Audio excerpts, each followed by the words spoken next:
क्या भरी press conference में बकायदा अपनी मंत्री का इस्तीफा कराने के बाद वादा करके सरकार पलट गई है।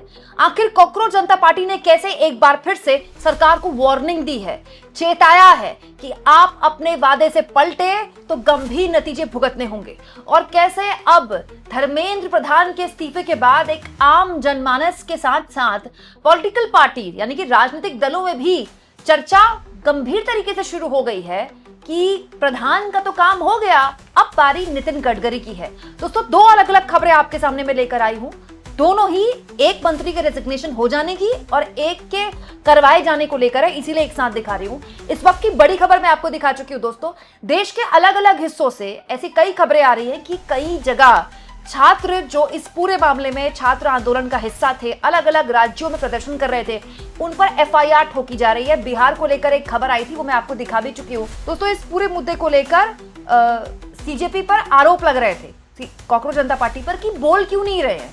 भाई, आप ही के कहने पर पूरे देश का युवा सड़क पर उतरा। बिहार में तो AK-47 तक चल गई। दोस्तों, तो इसके अलावा दूसरे और राज्यों से भी खबर आई है। तो सीजेपी की तरफ से सौरभ दास ने इस पे ऑफिशियल स्टेटमेंट जारी करते हुए कहा है कि हमारे पास बहुत सारे असम के, पश्चिम बंगाल के और बिहार के छात्र कांटेक्ट कर रहे हैं कि उन पर कार्रवाइयां की जा रही है क्योंकि वो इस प्रदर्शन का हिस्सा बने।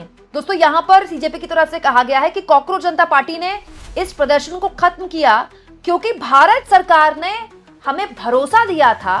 बीजेपी की एनडीए सरकार में जहां जहां उनकी सरकारें हैं, किसी भी तरह से कोई भी छात्र के ऊपर कोई केस नहीं दर्ज किया जाएगा। और मैं फिर से कहूं कि हमारी जो लीगल टीम है वो आपको मदद कर रही है, सौरभ दास ने बोला। लेकिन जेपी नड्डा और जितेंद्र सिंह को इन्होंने यहाँ पर टैग किया है। दोनों ही मंत्री बात कर रहे थे सीजेपी से, दोनों ही मंत्रियों ने बकायदा हाथ मिलाया था प्रेस कॉन्फ्रेंस में सौरभ दास और आशुतोष रांका से। तो इन्होंने दोनों को टैग किया है कि आप तुरंत, जो हमसे आपने इंश्योर किया था, वादा किया था कि देश के किसी भी हिस्से में कोई आंदोलन अगर कर रहा है छात्र तो उस पर केस नहीं होगा, तो आप उसको याद दिलाइए। और भारत सरकार को उसका वादा भी याद दिलाया कि 28 जुलाई 2026 तक आपने कहा था कि जो जो एफआईआर दर्ज हुई है जिस भी छात्र के खिलाफ, वो सब वापस ली जाएंगी। दोस्तों, सीजेपी की तरफ से कहा गया कि हमने प्रदर्शन वापस लिया है क्योंकि हमने आप पर भरोसा किया है, अब आप अपने वादे पूरे कीजिए। हालांकि आखिरी में ये लिखा गया है कि आगे जो भी होगा उसके बाद जरूरी फैसले लिए जाएंगे, जरूरी कदम उठाए जाएंगे। लेकिन सीजेपी का कहना है कि हमने तो आप पर भरोसा किया, आपने हमको वादा किया, देश के आगे वादा किया, और अब आप अपने वादे से पलट रहे हैं। और कल तक का एक तरह से याद भी दिलाई कि आपने 28 जुलाई 2026 तक कहा था कि हम 28 जुलाई 2026 यानी मंगलवार, मतलब कल तक सारे वादे पूरे कर देंगे। अब बड़ा सवाल ये दोस्तों कि सीजेपी क्या करेगी। आज इस पूरे मामले में प्रियंका गांधी ने भी बयान दिया संसद में। उन्होंने कहा कि हमारे पास खबरें आ रही हैं कि न केवल छात्रों पर बेजा कार्रवाई की जा रही है, बल्कि लड़कियों के पेरेंट्स को फोन किया जा रहा है कि आपने अपनी लड़की को कैसे भेज दिया प्रदर्शन में, तो क्या लड़कियां प्रदर्शन में शामिल नहीं हो सकती? ये हद हो गई है। ये इन्होंने अभी भी एफआईआर दर्ज की है स्टूडेंट्स के खिलाफ, शायद कल रात को या आज सुबह, बिहार में, बंगाल में। तो ये अपनी आदतों से बाज तो आए नहीं है। और मैंने सुना है, वेरीफाइड नहीं है, लेकिन मैंने सुना है कि जो लड़कियां गई थी प्रोटेस्ट में, कई लड़कियों के पेरेंट्स को फ़ोन आ रहे हैं, उनको धमकाया जा रहा है कि तुमने अपनी लड़कियों को भेजा। क्या मतलब है? क्या हमारे देश में लड़की प्रोटेस्ट नहीं कर सकती? क्या मतलब है? दोस्तों, ये तो बात हो गई धर्मेंद्र प्रधान के इस्तीफे के बाद के एपिसोड की। वहीं नितिन गडकरी को लेकर भी ऐसी चर्चाएं चल रही है कि पूछिए मत। अब इन चर्चाओं को और बल दे दिया है अरविंद केजरीवाल ने। अरविंद केजरीवाल ने 1 अगस्त 2026 यानी कि आज से आप लगा लीजिए ऑलमोस्ट 4 दिन बाद से अपना आंदोलन शुरू कर दिया है। 1 अगस्त 2026 को सुबह 11:30 बजे कॉन्स्टिट्यूशन क्लब में E20 के खिलाफ आवाज उठाने के लिए national town hall against E20 कार्यक्रम की शुरुआत कर दी अरविंद केजरीवाल ने, और कहा कि अगर आप दिल्ली नहीं आ पा रहे हैं तो जिस राज्य में आप हैं, आप वीडियो कॉन्फ्रेंसिंग के जरिए जुड़िए। एक और चीज मैं आपको बताऊं, मैं आपको कल ही खबर दिखा चुकी हूँ कि जो दिल्ली एनसीआर के, खासतौर पर दिल्ली की जो टैक्सी एसोसिएशन है ना, उन्होंने 4 तारीख को संसद मार्च का भी आह्वान किया। वो मैं आपको खबर कल ही दिखा चुकी हूँ। दोस्तों, ये टैक्सी एसोसिएशन तो मार्च करने ही वाली है, गाड़ियां लेके मार्च करेगी संसद में। लेकिन अरविंद केजरीवाल ने अपने स्तर पर भी यहाँ काम शुरू कर दिया। गडकरी का ये जो इथेनॉल को लेकर उनके बयान है ना, इसको लेकर इतना गुस्सा है ना, मैं बता रही हूँ बीजेपी का जो कट्टर समर्थक है ना, वो भी इस बात को लेकर इतना नाराज है। तो नितिन गडकरी को लेकर जो भी खबरें इन दिनों चल रही हैं, आप इंस्टाग्राम तो सब यूज करते हैं, आप उसके कमेंट बॉक्स में चले जाइए, आपको ऐसी ऐसी बातें सुनने को मिलेंगी, एक भी कमेंट आपको अच्छा नहीं मिलेगा, एक भी। जैसे उनमें से एक ऐसी कोई खबर मुझे मिली, मेरी नजर में आई, तो मुझे लगा मैं आपको दिखाऊं। जरा देखिए, लोगों ने गडकरी जिस इथेनॉल पर बात कर रहे हैं उसको लेकर जब बोला तो लोगों ने कैसे कैसे कमेंट किए। जैसे एक यूजर लिख रहे हैं कि इस व्यक्ति ने अकेले मुझे नॉन बीजेपी सपोर्टर बना दिया, बाकी लोग तो गालियां भी इस्तेमाल कर रहे हैं। एक व्यक्ति लिख रहे हैं कि रोड और ट्रांसपोर्ट मिनिस्टर आखिर पेट्रोलियम मिनिस्टर के फैसले क्यों ले रहे हैं। वोट कोलकाता नाम की यूजर लिख रही हैं कि चौथी सबसे बड़ी इकोनॉमी जो अपने देश के लोगों को साफ पीने का पानी नहीं दे पा रही है, वो 1 लीटर इथेनॉल बनाने के लिए हजारों लीटर पानी बर्बाद कर रही है। वहीं आदित्य नाम की यूजर लिख रहे हैं, मिस्टर नितिन गडकरी, आपको किसने इजाजत दी कि आप पेट्रोल में इथेनॉल मिक्स करें? क्या आप पेट्रोलियम मिनिस्टर हैं?